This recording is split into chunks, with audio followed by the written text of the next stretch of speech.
You guys know how I love comedy, right? Comedic legend George Carlin had an entire bit about how language and words are used to control the masses and manipulate people into giving in to corporate whims and the will, just breaking it on down. And it's really a fantastic bit. I think you can find it up here on the platform, and I can't recommend it enough.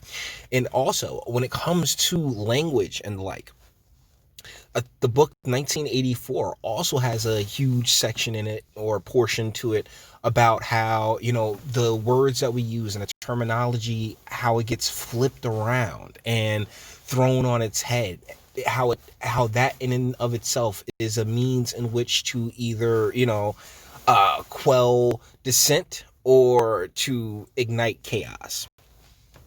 It's been a relatively slow news day, and this took place back in 2019, but I didn't have a channel. I didn't have this channel at the time, and there is a point to be made about what the president did here. I think this was really underreported. I'm not sure, but it's coming to us from the Independent. Trump administration rolling back women's rights by 50 years by changing definitions of domestic violence and sexual assault. And here's the fun part about this is that what he's eventually turns around and does is take the definitions and revert them back to what they were before President Obama. And so let's get into this. I was massively surprised and really shocked. It's quite scary how quietly it's happened. It's a massive step backwards. We have literally gone back to the 70s, says academic. This is written by Maya Oppenheim, a woman's correspondent. That's right, the Independent has a woman's correspondent. Donald Trump's decision to change definitions of domestic violence and sexual assault has rolled back women's rights by half a century, campaigners have warned. Now, I gotta ask, women's rights or women's, I guess, I don't want to use the term excuses, but the ease in which women can kind of just justify a lot of the nonsense that they've really gotten through via legislation and policy over the last, since the 70s. The Trump administration quietly changed the definition of both domestic violence and sexual assault back in April, but the move has only just surfaced. The change could have significant repercussions for millions of victims of gender-based violence. Okay, first and foremost, we have to establish victimhood. Okay? The Trump Justice Department's definition only considers physical harm that constitutes a felony or misdemeanor to be domestic violence, meaning other forms of domestic violence such as, and here is where that fun with words comes into play. Psychological abuse, coercive control, and manipulation no longer fall under the department's definition. You know what? That's a damn good thing, okay? Because when it comes to psychological abuse, coercive control, and manipulation, these terms are so damn vague and are really at the behest. Like, there's no physical means in which to say this is what took place. That is basically the he said, she said type of stuff. You get what I'm saying? Like, psychologically abusive. He told me that I didn't look pretty in this dress, so you psychologically abused me. Coercive control. Well, he inferred that if I didn't put it in my mouth, then he would never take me out again. So that, ladies, you guys know that you can really, and manipulation. Ladies, let's be real. If we want to keep it a buck about manipulation, then you guys got that lit-ocked, seriously. So I am really glad, particularly when it comes to the term violence, right? The term domestic violence implicitly implies physical harm. Okay? Anything else, you know what? Break it down. Call it what it is, but you cannot wrap it up in the violence terminology, because it really is just your word. when it comes to physical violence, physical harm, guess what? There can be a police report. There can be, so many, there's actual physical evidence there to go off of. Under the Obama administration, the definition was drastically more expansive and was assessed by domestic violence organizations. And guess what, guys? When you look at our families and see how they've been, dismantled, this has been a big part of it. Like opening up domestic violence to emotional violence and emotional labor, and like it's like, come on, man, calm down. So when it comes to this drawback, this is actually a fantastic thing that the president did. The Office on Violence Against Women, OVW, who, what they, like, of course, if your office named Violence Against Women, of course you want non-violent things to be considered violence, because guess what? It's more for you. It greater expands your power. Part of the Department of Justice has amended its definition of sexual assault to also focus on criminal justice aspects. Holly Taylor Dunn, a senior lecturer at the University of Worcester, who has been working in the field of domestic and sexual violence for 17 years, said she was shocked by the move. Of course, woman shocked because she's losing, by all technical means, she is losing a benefit. Like, oh my goodness, so how could you? How could you not see the problem in comparing emotional violence to, calling emotional violence and psychological harm the same thing as physical harm? Oh no, they're the exact same thing. And it's like, and women believe this shit. Like, that's the killer right there. They genuinely believe, it's just like getting punched in the mouth is just as bad as being called a bad name. And it's like, no, not at all. The academic, who has worked in frontline roles in the domestic violence sector and used to be a domestic abuse officer for the police, argued that Trump's administration decision turned the clock back 50 years. Good. You got, honestly, Obama's tenure, it seems you guys really went bonkers with a lot of policy. I just wish you could take it back even further with the whole Clinton and gender thing, because gender is pseudoscience nonsense that has just been, matriculated into the American culture subconscious. I was massively surprised and really shocked, she said. It was quite scary how quietly it has happened. It is a massive step backwards. We have literally gone back to the 70s. We worked so hard since the 60s and 70s to get domestic abuse and sexual violence understood as being about more than physical violence. But that's the thing. It's not. You want it to be something else, you call it something else, which you do have names for it, but you want it wrapped up underneath the physical violence angle because that carries more weight to it. Changing the definition is to take it back to being about physical harm completely undermines what domestic abuse is about. And you know what? At the end of the day, what this move did by the Obama administration is remove a lot of anonymity. I hope I said that right, or autonomy from the person being abused. Because guess what? When it comes to that not physical violence, but I mean, even in the physical violence realm, if you're staying there, then you're staying there. And it comes to emotional violence and stuff like that, this is a person that you chose to deal with more times than not. So there, you have a role to play in your own safety.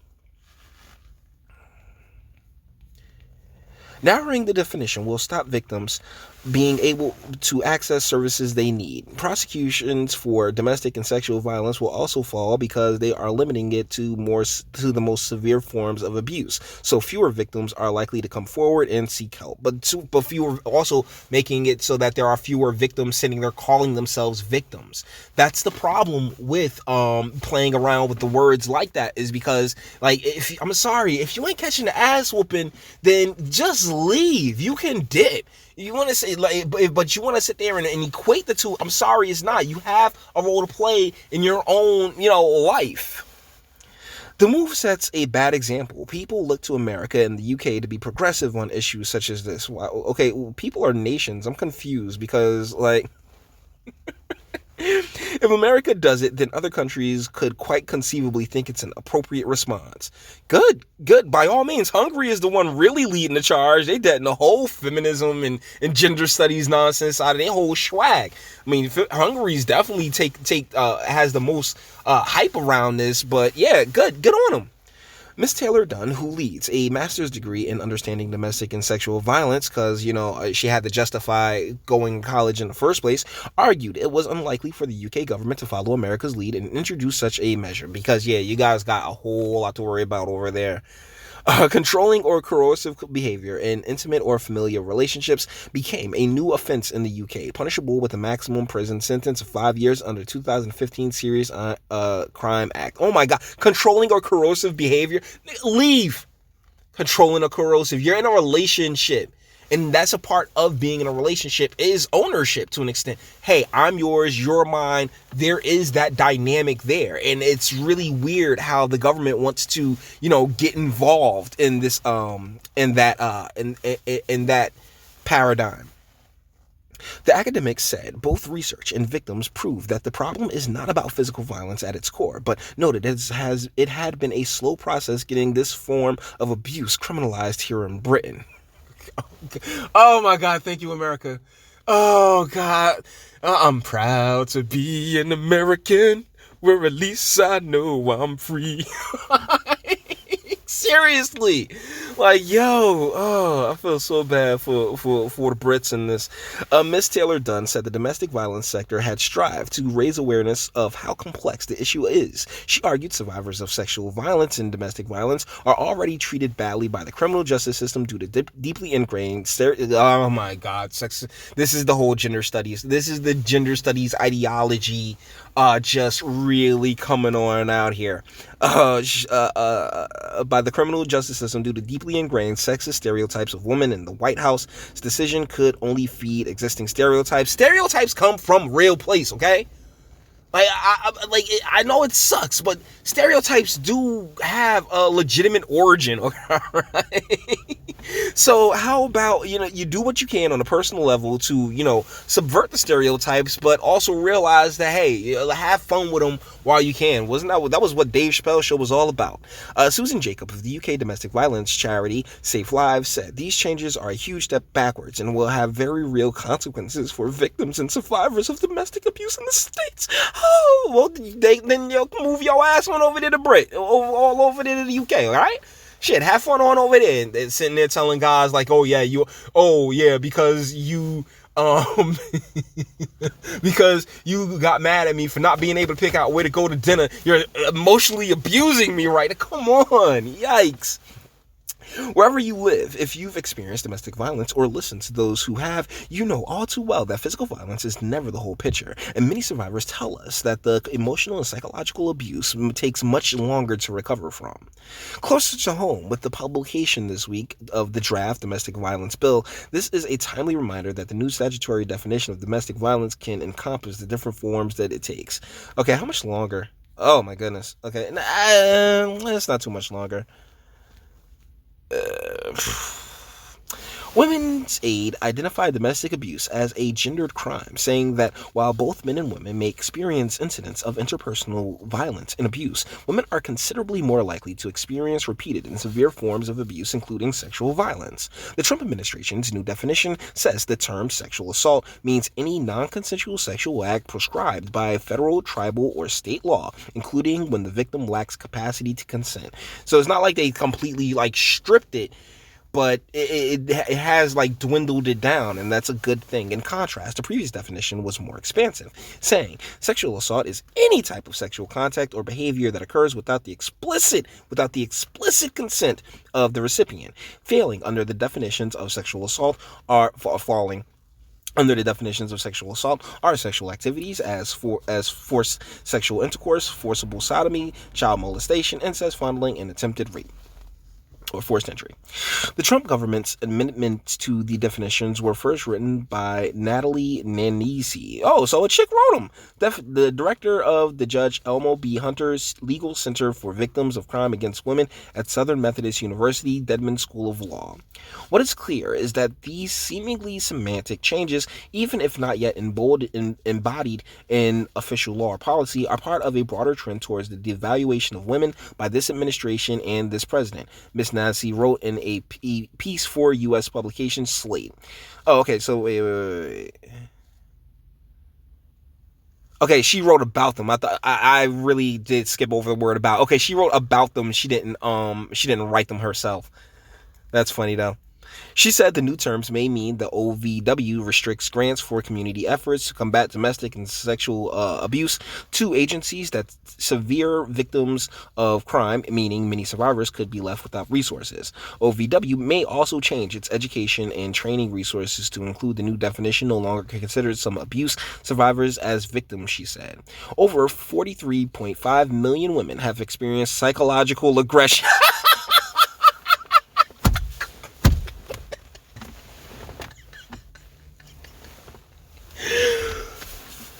One moment.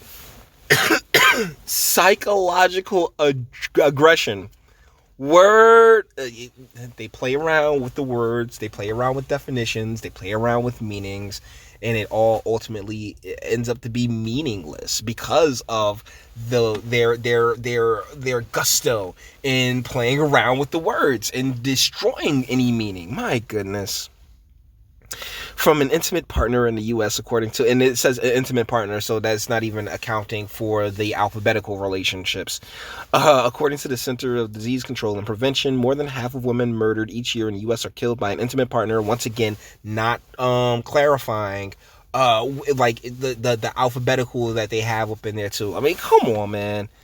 Come on. Honestly, I want to say kudos to President Trump and the Trump administration for tightening the definition on these words. And I really wanted to do this video for a minute.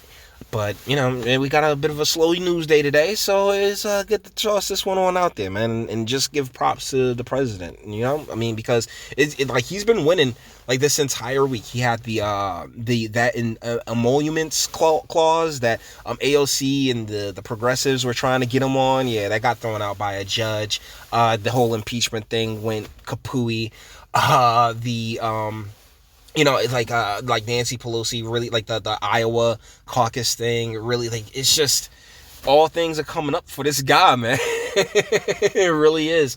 But I figure, hey, I'll take a moment and actually be a bit grateful for this one piece of legislation that he's put forward. So with that being said, we're going to bring this one to an end. All the internet stuff. If you liked it, toss it a like, dislike, go ahead, do that too. Nobody's scared of you. Sub if you enjoy a fantastic voice and you want to get videos like this every single day. Share because sharing is caring. And YouTube and BitChute and like aren't the biggest fans of your boy over here for very obvious reasons. Bang the bell for notifications and speak. Let me know, what do you think in the comments? Do you think this is some type of major drawback for women's rights, or is this bringing a little bit more sense and a little bit more clarity to our justice system and what we collectively and culturally decide it constitutes abuse?